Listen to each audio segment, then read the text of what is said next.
As I travel through this pilgrim land, there is a friend who walks with me.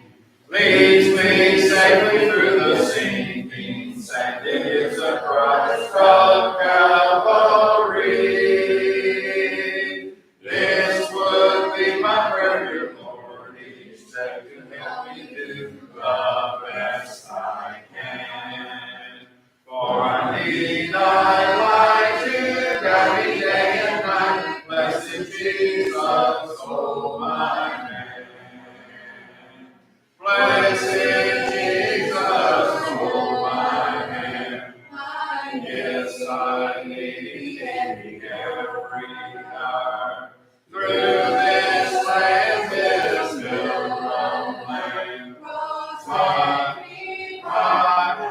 saving power, dear likely my people wait.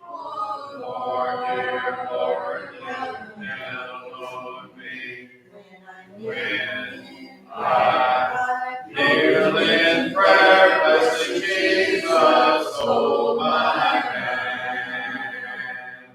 Let me travel in the light divine, that I may see the blessed way. Keep me that I may be wholly thine, and sing redemption songs someday. I will be a soldier brave and true, and ever firmly take a stand. As I onward go and daily meet the foe, blessed Jesus, hold my hand. Blessed Jesus, hold my hand. Yes, I need thee every hour. Through this land, this pilgrim land, my saving light, dear likely my feeble feet. Lord, dear Lord, look down on me when I kneel in prayer. Blessed Jesus, hold my hand.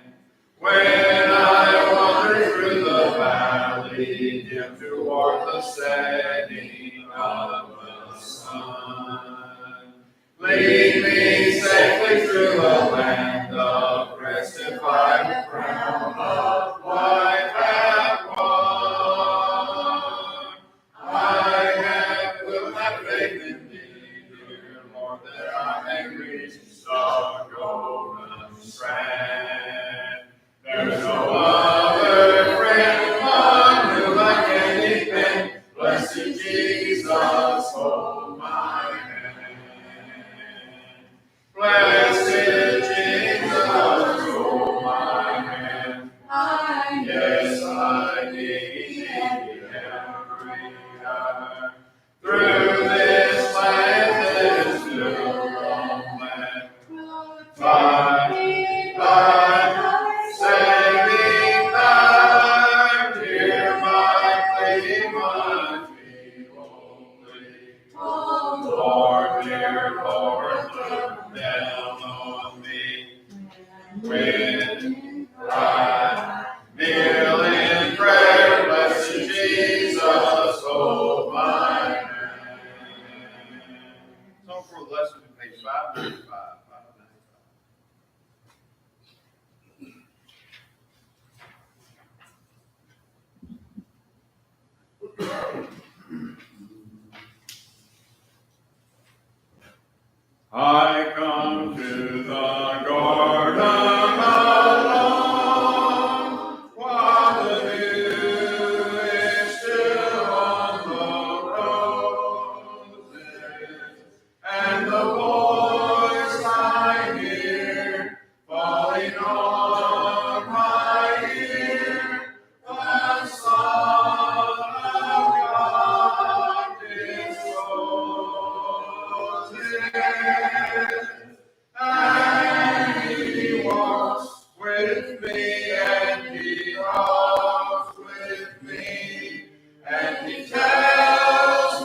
me, and he talks with me, and he tells me I am his own, and the joy we share as we tarry there, none other has ever known. I stay in the garden with him, though the night around me be falling, but he bids me go through the voice of woe. His voice to me is calling, and he walks with me, and he talks with me, and he tells me I am his own, and the joy we share as we tarry there, none other has ever known. Page 902 will be the song after lesson 902.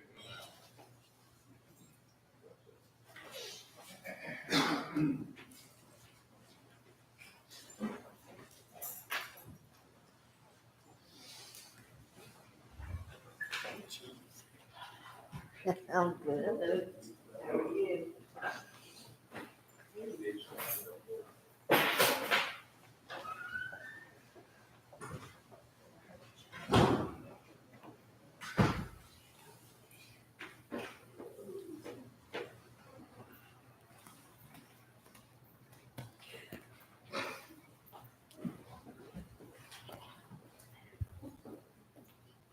How are you? Can you mention it in there? Sure. Since they're already gone out of here. Uh, the main reason that the youth rally, or that the ladies' appreciation day got moved, was because there is a youth rally at Boulevard that same weekend, and which would put us into conflict. And some of our youth want to go, and it goes into the night, so it was going to be either or the other. This way they can do both. So that's the reason we decided.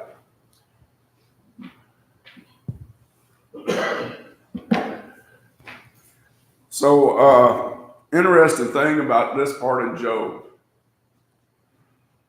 we will not hear from his three friends again through the rest of the book. This is after Bildad asked if a man can be righteous, or maybe Zophar. But anyway, the last one to speak was chapter 25. And it is an interesting point where Job starts after listening to him. He comes over here and he looks at God's majesty and how frailty man is. And I think in part of it, he is looking to answer Bildad's question, can a man be righteous? Because the way he goes about it points to everything that we are able to do is through God. So, can a man be righteous? Ron's nodding yes. Can a man be righteous? Through the blood of Jesus. Okay, on this side, through the blood of Jesus. Okay? What about Job's time? I would say in the same manner. In the same manner with God's help, by turning to God, a man can be right. Only through God can a man be righteous. Let's put it that way. For all have sinned.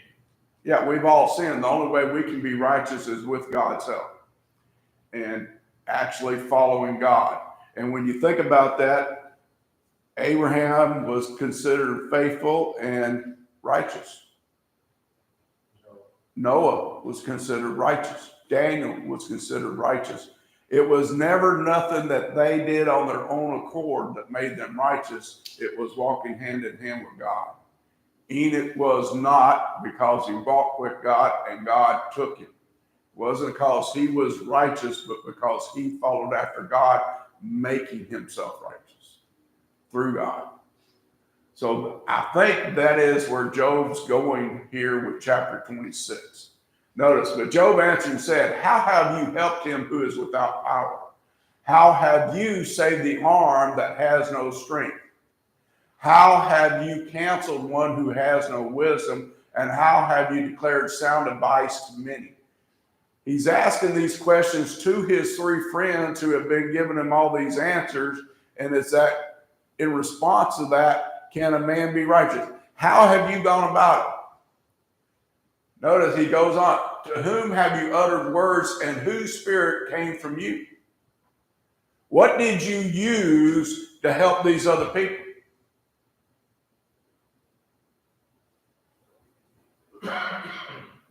That's what he's asking his friends. What did you use to help the people you helped? Did you do it through your own righteousness, through your own strength? Or did you do it through God? That's where he's pointing them to. Notice, the dead tremble, those under the waters and those inhabiting them. Sheol is naked before him, and destruction has no covering. He stretches out the north over empty space. He hangs the earth on nothing. He binds up the water in his thick clouds, yet the clouds are not broken under it. He covers the face of his throne and spreads his cloud over it. Notice what he's done. He went from asking how or did you, and turns immediately to the majesty of God, the strength he has. He drew a circular horizon on the face of the waters at the boundary of light and darkness. The pillars of heaven tremble and are astonished at his rebuke. He stirs up the sea with his power, and by his understanding, he breaks up the storm. By his spirit, he adorned the heavens. His hand pierced the fleeing serpent. Indeed, these are the mere edges of his ways, and how small a whisper we hear of him. But the thunder of his power, who can understand? Job is actually saying we can't fathom the full extent. Job was displaying an interesting understanding of the earth. He really was. I was about to go back there. He's quite educated. He's got quite an understanding that if we go back and look after Christ, many people didn't see what Job saw. Why did Columbus leave Spain?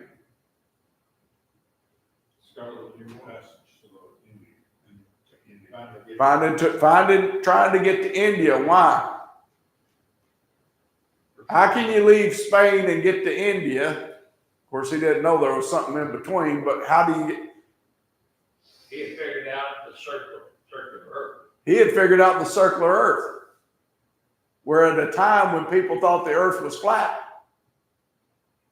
many expected him to go far enough into the ocean. That's will be the last we see him, because it'll just fall off the earth.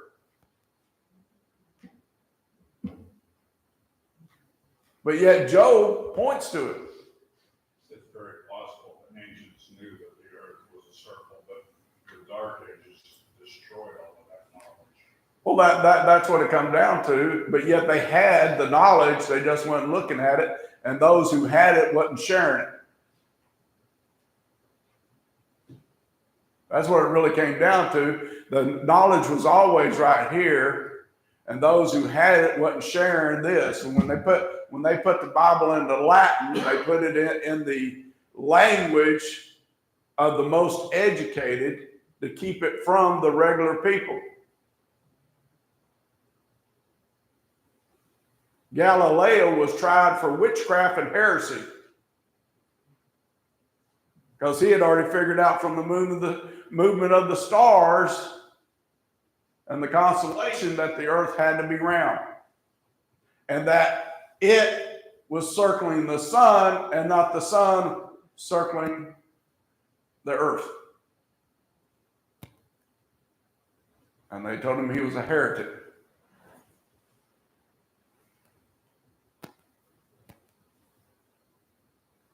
And he knew more about gravity, or Isaac Newton had that apple hit him in the head. But all this is here, you know, and what does Job attribute it to? Power of God. In fact, he understands. Look at it. He hangs the earth on nothing. What supports the earth? Now, this is an indication that Job, through however method that God communicated with him, in the earlier part of his life, because of his faith and all that kind of stuff, it appears that he learned a lot of this through that communication, or through, because it was before any of the written word that we have today. Yeah. So it had to be, it wasn't like he thought about it on his own. No. He had to have been, God led him to see these things in some way. In some way, God had to lead him to it, but there also is that deal of him willing to listen and understand to that point too. Well, and recognize creation and sort it out. Yeah, and recognize that comes back to it, but he had to be willing. What's the hardest part of trying to show somebody anything?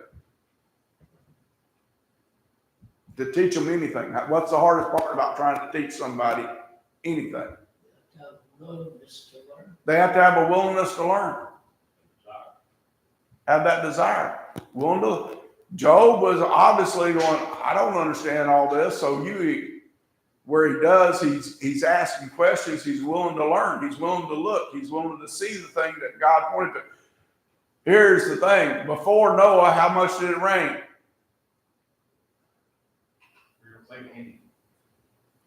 But it's obvious through what we read earlier that the account of the flood was at the very least passed down through the generations up to him. And we're not that far away from it. And yet here, what is it does he understand? Look at that verse. He binds up the water in his thick clouds, that the clouds are not broken under. God has always given information enough for faith, man to have faith. Yeah. He's always given information. And yet Job here, through that, understands where the rain comes from. I don't know how much he understood about the evaporation of water ended up in the clouds, but he obviously understood that the clouds would fill up with water.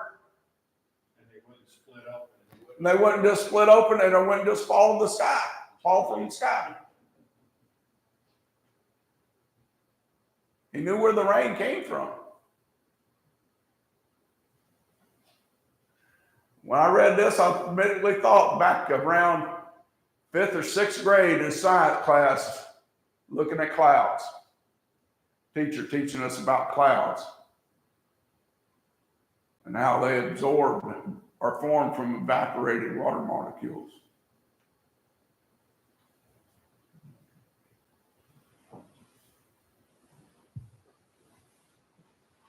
And yet make that circle come back, huh? Just reminded me of a childhood memory when you said that. Okay. We all have them. Yeah. And the things we see, you know, here's the, he stirs up the sea with his power, and by his understanding, he breaks up the dawn. From what we understand about Job, he wasn't anywhere near the sea, the Mediterranean Sea.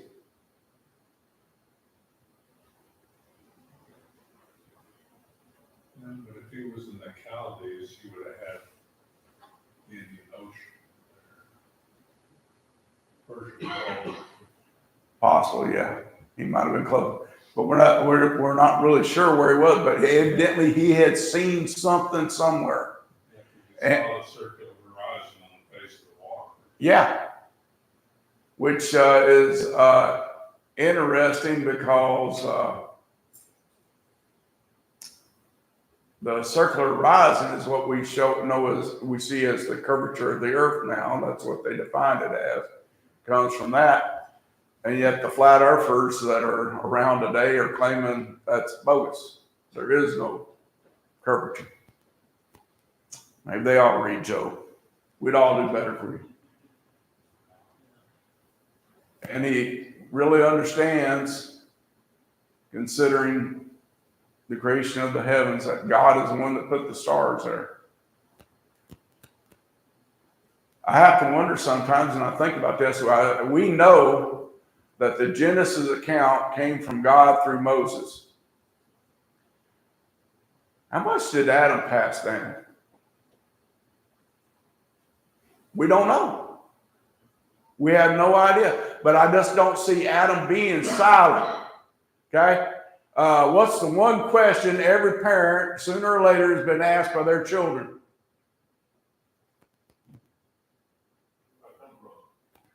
Where do I come from? And usually it's in the form of where do what come from? Babies. Okay? Well, think about this. Daddy, where did you come from? It's easy for Adam to say, me and mommy made you. Okay, Daddy, who made you? Where'd you come from? Yeah, that mud puddle over there. Think about it. I used to, when I was in grade school, we lived across the street from the church in Winchester, Tennessee, and Flavel Nichols was the preacher there. And he told a riddle in Vacation Bible School that I've never forgot. It says, I was born before my father, I died before my mother, and I was buried in the arms of my grandmother. Who am I?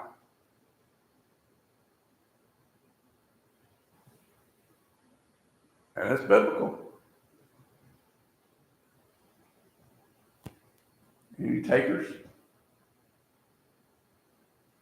Abel.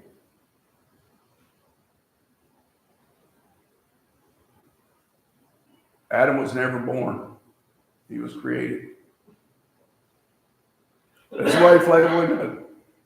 He died before Eve died because he died and Eve had Seth. And he was buried in the dirt of the ground at Adam's mother.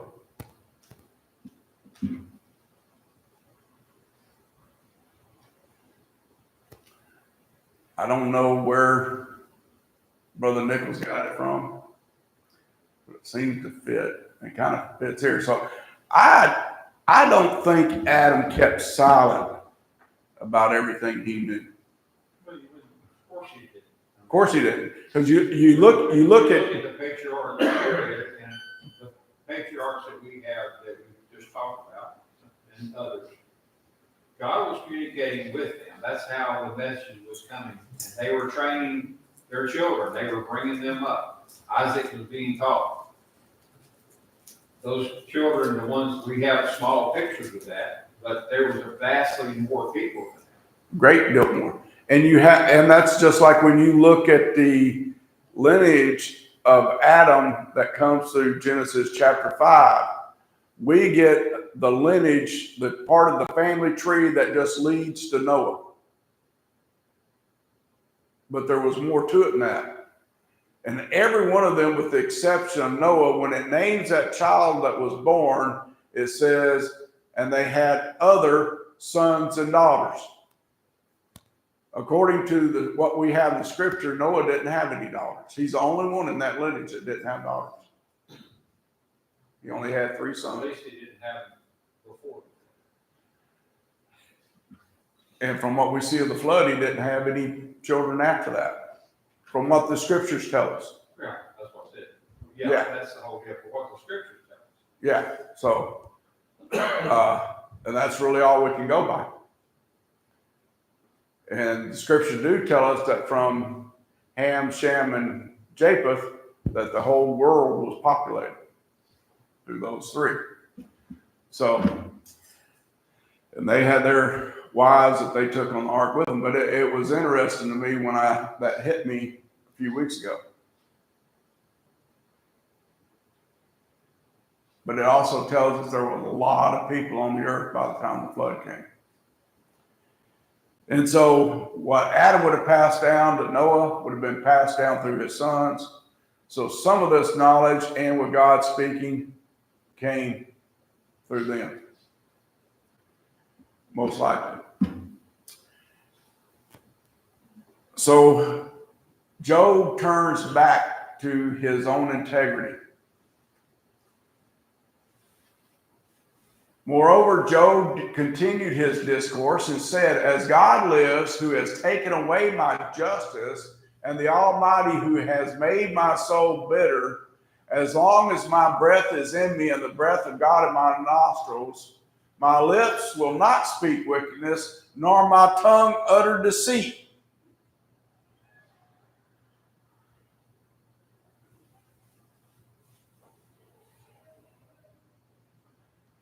Who's Job blaming for everything?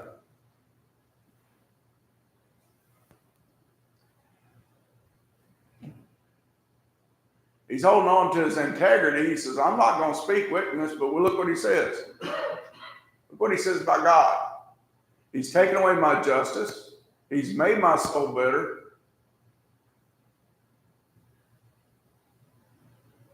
But yet, as long as his breath is in me, I'm not going to speak wickedness. Not blaming God. But he's looking at God. But he's looking at God. He's not necessarily blaming God, but he's looking at God. God's taken away my justice. God has made me bitter. Notice, far be it from me that I should say you are right. Till I die, I will not put away my integrity from me. My righteousness I hold fast and will not let it go. My heart shall not reproach me as long as I live. If you go back and if you took everything, just what his friends said, and lined them up together without the things Job says in between, you get one picture. They have reached a conclusion that somewhere Job has always been a hypocrite. And now it's all coming home to roost. And so Job starts here, I'm not going to lie. That's really what he's telling me. If I say you are right, I'm lying. I'm admitting I'm a hypocrite, and I'm not a hypocrite. How many times have we told somebody because they're convinced of something and we look at and believe what you want? I've told you the truth. You just have to believe what you want.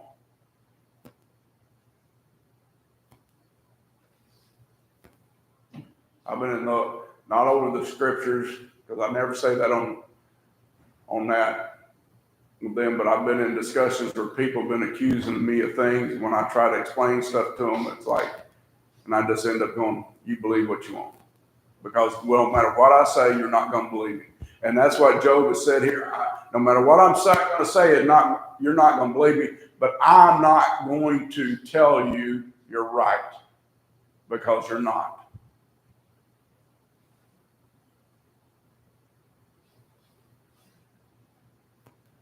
Notice, may my enemy be like the wicked, and he who rises up against me like the unrighteous. For what is the hope of the hypocrite? Though he may gain much, if God takes away his life, how much will a man give in place of his soul? That's what Job is at. What good is it to a hypocrite when it comes time for your life to end? Will God hear his cry when trouble comes upon him? Will he delight himself in the Almighty? Will he always call on God? What's the danger of letting sin come into your life? And let it continue. You'll be lost. How long will it be before you quit calling on God? It's coming. It's coming. And that's what Job is saying. How can the hypocrite delight himself in the Almighty? He's all a fake anyway. And notice what he says. I will teach you about the hand of God. What is with the Almighty, I will not conceal. Surely all of you have seen it. Why then do you behave with complete nonsense? Here's the question. Where have the three friends been going to all their lives about God? Want to know more about God? They've always gone to Job.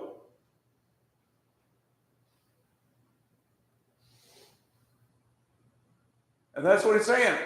Surely you've seen it. And since you've seen it, why do you behave with nonsense? Things that you already know. This is the portion of a wicked man with God, and the heritage of oppressors received from the Almighty. If his children are multiplied, it is for the sword, and his offspring shall not be satisfied with bread. Those who survive him shall be buried in death, and their widows shall not weep. Though he heaps up silver like dust and piles up clothing like clay, he may pile it up, but the just will wear it, and the innocent will divide the silver. He builds his house like a moth, like a booth which a watchman makes. The rich man will lie down, but not be gathered up. His open eyes, and he opens his eyes, and he is no more. All the time I was writing this, I was thinking about the man that built the barns, or decided he'd build greater barns. The parable that Jesus told. And God said to him, "Fool, your soul is not to be required of you, then whose will these things be?" That's what Job is saying. The stuff that they're putting their treasure in, what's going to happen when it goes, and what will they do when it goes? Here is the thing. When Job lost everything, what did he hold on to? Chapter 1. His integrity. What did he tell his wife? Not his wife, but what did he say when he got all that bad news, including his children dying?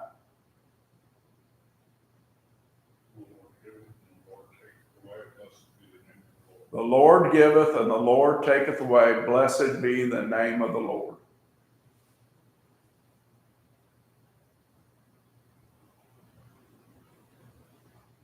How does the hypocrite say that? How does the wicked say that?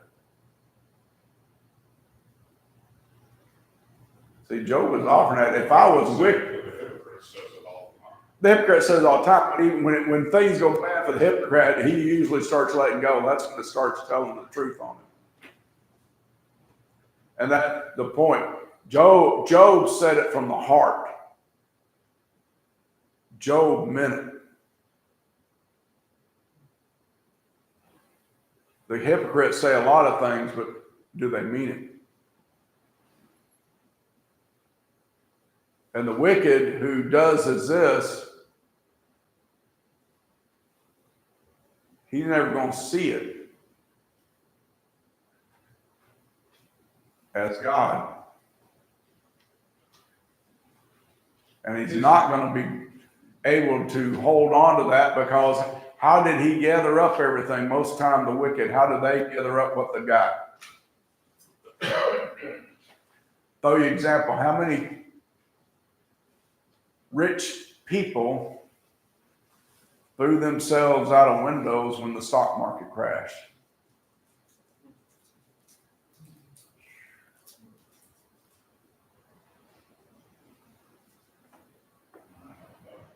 Huh? Yeah. His friends remind me a bit like how Paul described Israel. They had a zeal for God, but it was without knowledge. It is. Here's the thing. We look at this world around us and we take this to understand it. Okay? They had some knowledge of God taking care of the just and punishing the wicked, but that's all they could see.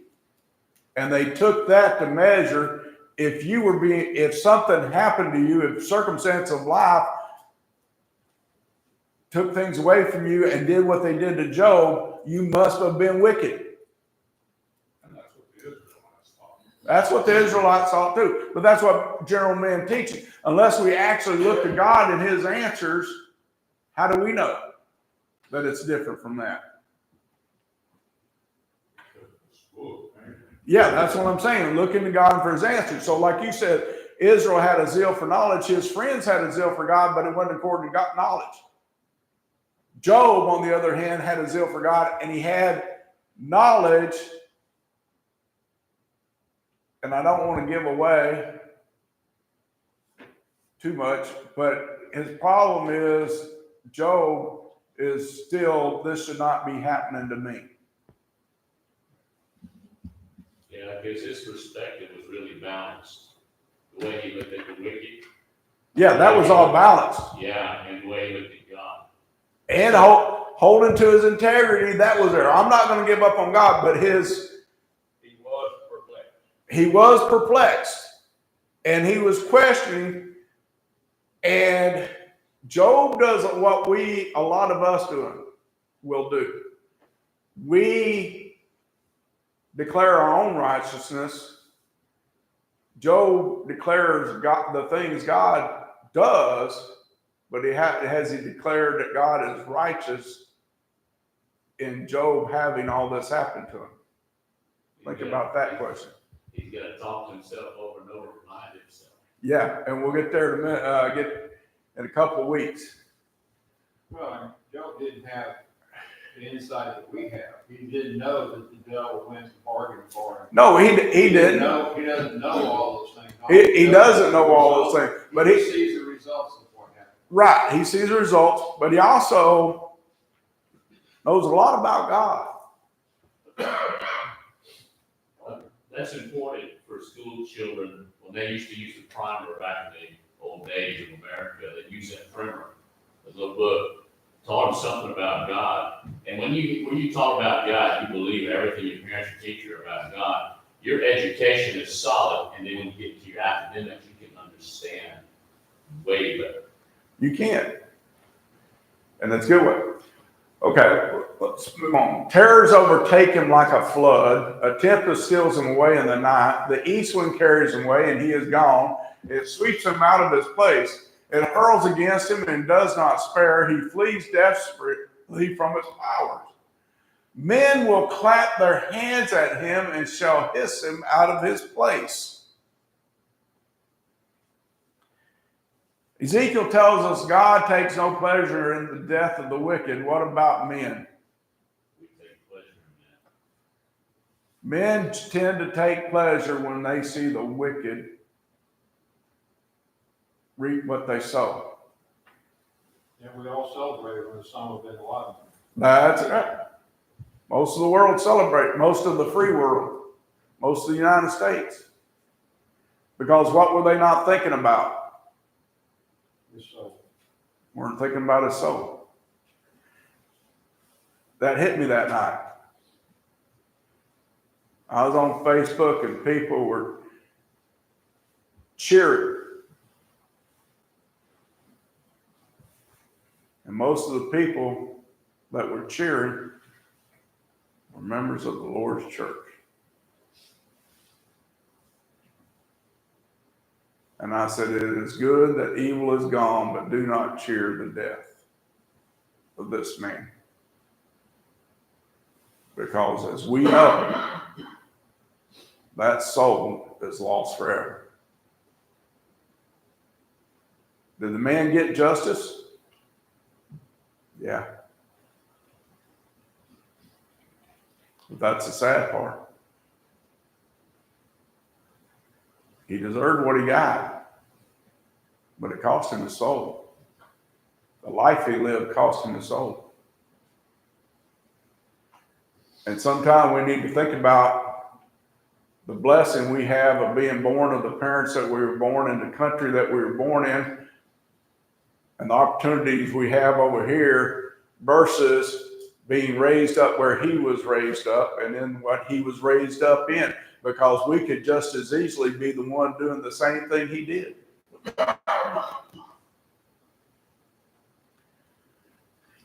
Notice, it hurls against him, does not spare, he flees desperately from his power. Men will clap their hands at him and shall hiss him out of his place. So Job says, God will let the wicked fall, and men will be glad to see him fall. There's a reality that sometimes we need to think about. Paul tells us a few times, vengeance is mine, saith the Lord. Scripture say it, and God said it in Deuteronomy and Exodus.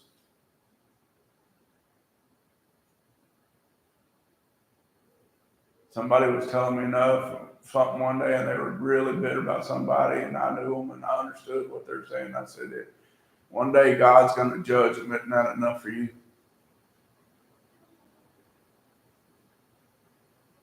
If they don't repent, they're going to reap what they're sowing. Shouldn't that be enough for us? Shouldn't we also have a little pity? Yeah, Jonah reminds us of ourselves. Yeah. And I think that's part of what God intended with Job when we read these things, is think about ourselves and how we react to other people. We tend to look at, treat someone as you would want to be treated. And we just think about the way we want to be treated in normal everyday life. What if we were in their shoes in a certain circumstance? What would we want? Same thing your mom taught you. If you can't say something nice, don't say anything at all. Yeah, if you can't say something nice, don't say anything at all. And there's another, if you don't know what to say, the best thing to do is keep your mouth shut. But there comes that point when you look at what's happening to someone and you're thinking about it, you really do. If we're really going to follow the golden rule to its tension, put yourself in their shoes in that situation. How would you feel? What would you want people to do? How would you want people to treat you if it was you?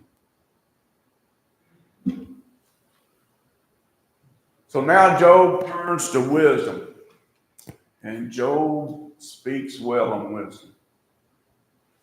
This became a new favorite chapter for me.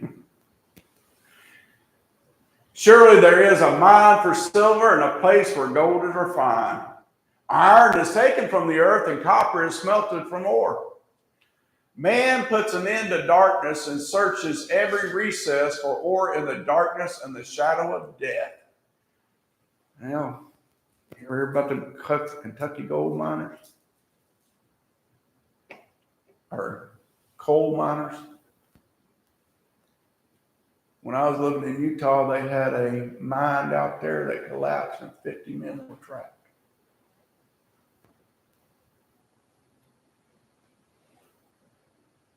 And by the time they got down to them, they brought out 50 bodies.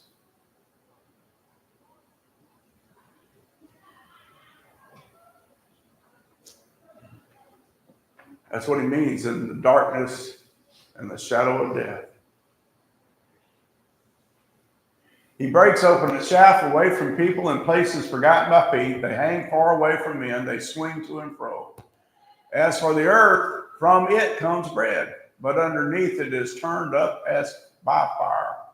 Its stones are the source of sapphires, and it contains gold dust. Boy, does Job understand a lot about science. That path no bird knows, nor has the falcon's eye seen it. The proud lions have not trodden it, nor has the fierce lion passed over it. He puts his hand on the flint. He overturns the mountains at the roots. He cuts out channels in the rocks. And he's turned back to God again. And his eye sees every precious thing. He dams up the streams from trickling. What is hidden, he brings forth to light.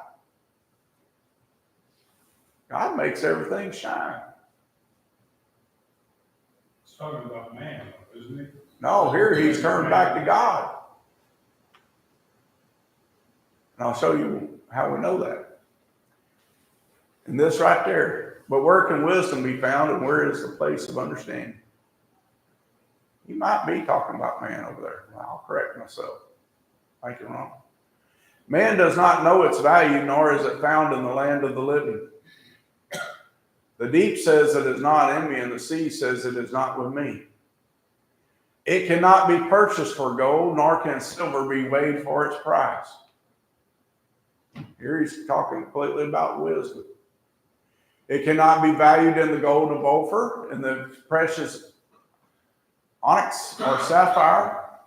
Neither gold nor crystal can equal it, nor can it be exchanged for jewelry of fine gold. No mention shall be made of coral or quartz, for the price of wisdom is above rubies. The topaz of Ethiopia cannot equal it, nor can it be valued in pure gold. From where then does wisdom come, and where is the place of understanding? Job pointed out to his friends, you think you're wise, I think I'm wise, everybody thinks, but where does wisdom really come from?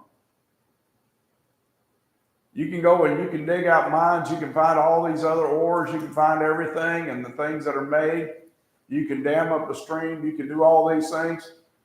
But where's wisdom? Where does wisdom come from? You're not going to dig it up out of the earth. You're not going to create it. Where are you going to go for it?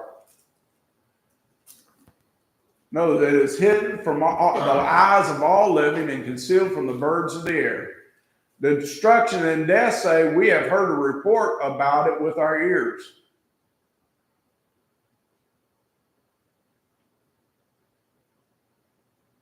But destruction and death says, well, we've heard about wisdom. God understands its way. And he knows its place. For he looks to the ends of the earth and sees under the whole heavens, to establish a weight for the wind and apportion the waters by measure.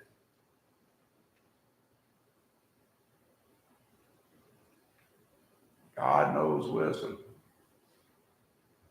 Isaiah 55, 8 and 9. My thoughts are higher than your thoughts. My ways are higher than your ways. So the beginning is hidden in plain sight. You have to measure everything. You know, you measure the wind, you measure the sun's path, or whatever it is you're measuring, you can go back, okay, where did this come from? Where did this come from? How does it work and how does it go? Notice when he made a law for the rain and a path for the thunderbolt. That's when I hear people, well, this is science, this is science, this is science. Okay? You have laws of science. Where did those laws come from? The only thing science ever does is expose what God's already told us. Science can tell us right now, anybody can look on their phone and see what time sunrise is going to be tomorrow morning. And having done that, I've been on the beaches of Florida and watched the sun come up at the exact time. Science doesn't make the sun rise. God does. Science just makes us able to know when it's going to happen. And that is still a gift from God. He made the law for the rain. When you take that knowledge and make it practical, that becomes technology. Yeah. Yeah. Like a sundial. Science is a collection of the laws God put in place. There you go. That's all they are. That's all they are.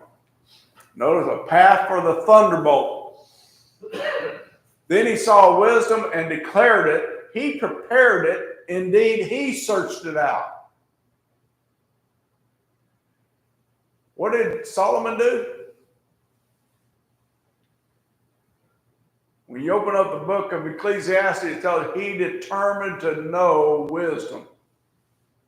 And so he went and examined every aspect of life. What was his conclusion? Vanity. Every aspect of life is vanity except for one. This is man's all. Fear God and keep his commandments. And notice what Job says. And to man he said, behold, the fear of the Lord, that is wisdom. And depart from evil is understanding. That goes right hand in hand with Ecclesiastes 12, 13, and 14. Let us hear the conclusion of the whole matter. To fear God and keep his commandments, this is man's all. Because God will bring every secret thing into judgment, good or bad. And what did Job say? Solomon could have saved himself a lot of time if he just went back and read this chapter. But what God wanted him to do was confirm what we read in Job.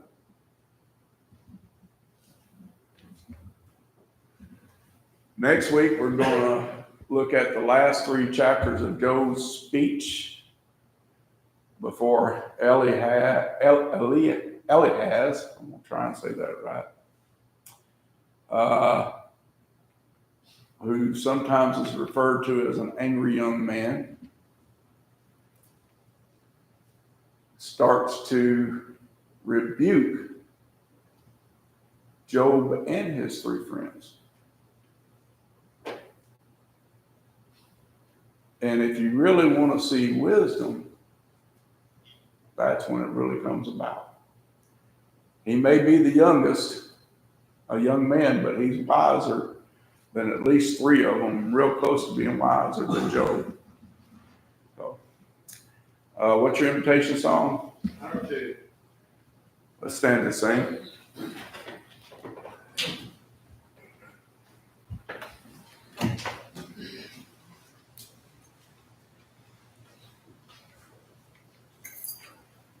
What can wash away my sin? Nothing but the blood of Jesus.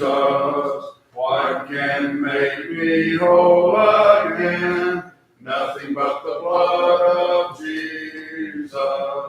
Oh, precious is the flow that makes me white as snow. No other fount I know, nothing but the blood of Jesus. Brother Ron, would you use this?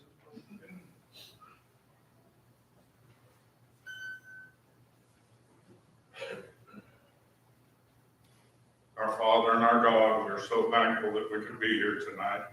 Thank you for the wonderful weather that you